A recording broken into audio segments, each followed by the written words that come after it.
Captain Janice Smith, welcome to Profile. Thank you. Thank you for having me. And you know, this is a real pleasure. You are a woman of many, many firsts, and I'd like to go through some of them. So the first woman of African descent to command the military sea lift command of the Atlantic. First, Jamaican born to command a U.S. Navy destroyer. First woman commander of the USS Oscar Austin, and the second woman of African descent to be commanding officer in the United States Navy, and one of only two active duty African-American women in the U.S. Navy surface warfare community that has been screened for major command. Now, when you listen to all of these sorts of accomplishments, first at this, first of that, first of this, how do you feel? I feel blessed to have had the opportunity to achieve what I have, considering, my background and where I started in life.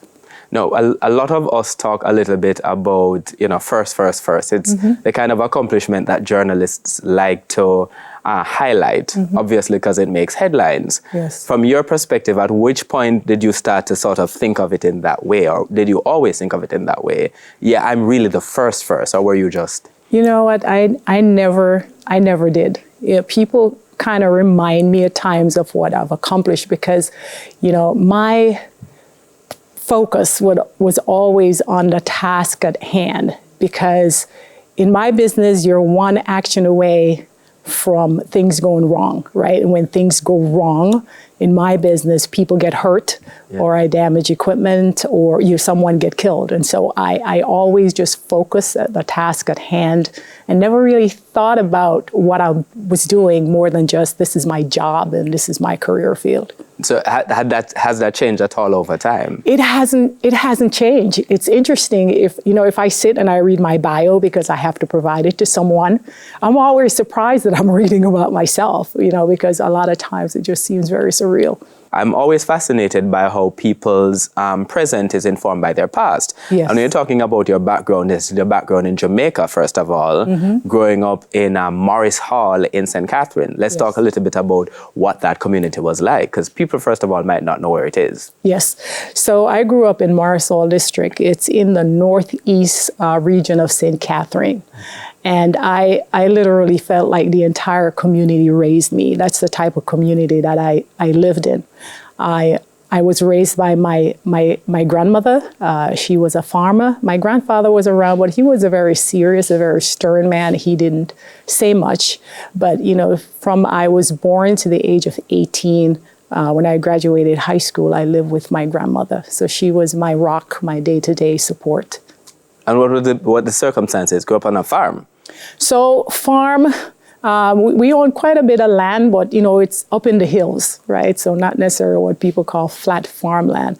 So the good thing about growing up on a farm is, when you're hungry, you can always find something to eat, whether it's a star apple or a coconut or a banana or whatever it was, because there were times when we didn't have much, right? You may have some yam and banana, but you had nothing to go with it, right? We live in a community, though, where my grandmother, could maybe go to one of the local shopkeepers and get something on trust until she went to the market and got money to pay that back. So, it was tough at times. We lived in a very small house. It was, a couple bedrooms, wooden house, zinc rooftop, no running water, no plumbing, so outdoor pit toilet. We went down to the gully to the spring for water, and Saturday, pan on the head with a cutter underneath it to the river to do our uniforms and laundry. So things were tough at times, but I did feel love from her, and that kind of made things better. My brothers, I have 4 younger brothers, the only girl and the oldest of 5. So, there were times when my grandmother and my brothers and I, we slept on the same bed in a room, a makeshift bed, right? You're talking about plyboard under some hollowed out mattress with some sponges and some, old clothing to make it a bit softer and easier to lay on.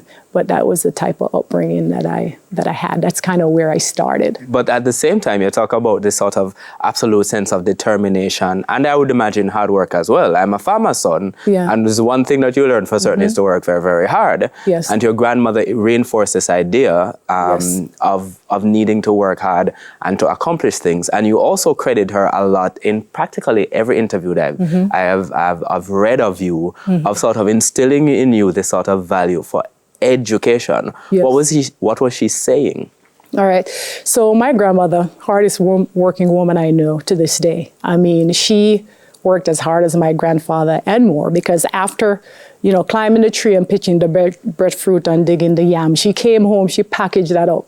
The next morning, 4 o'clock, she got up, get the donkey ready, basket on her head, and she's off to catch the country bus or the truck to go to the market and sell. So, she always said actions speak louder than words, right? So in watching her, I got a sense of what hard work really is. She always told me that education was important, because that's the only thing that is going to open doors for me, doors of opportunities that will remain closed if I don't have an education. So just watching her and the things that she did, simply for us just to go to school, that was always a motivation for me to do better, to kind of move beyond my circumstances. And part of the reason for the raising by your grandparents was what your parents were trying to do, in particular your mother. Yes. She was away trying to working, trying to send back money. Yes. So my mom, in addition to my grandmother, is another sense of inspiration for me. She's very tenacious. She always wanted better for herself and for her kids. So while we lived with her intermittently, mostly she was out trying to find employment so that she could take care of us. She eventually migrated to the United States when I was about 10, or 12.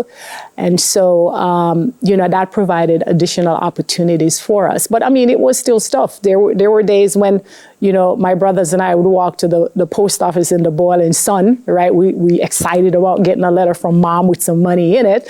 And then we get there and there's no letter and there's no money. And we want to walk back home, hungry and feeling a bit sad and downbeaten. But, it was just a part of the fabric of our lives. That never stopped us from wanting more. It never stopped us for trying, because there were days when we went to the post office and there was the letter and there was the money. And then, for a while, then things were better. All right. So, I'm going to ask you a little bit about your father. Yes. But first we need to go to the break on profile. My guest is Janice G. Smith. She is Jamaican-born, U.S. Navy captain. She is many firsts in the U.S. Navy, first woman of African descent to command the military Sea Lift Command of the Atlantic. And as I said, that's one of many firsts in her very distinguished career. And we're back with you on the other side of these messages.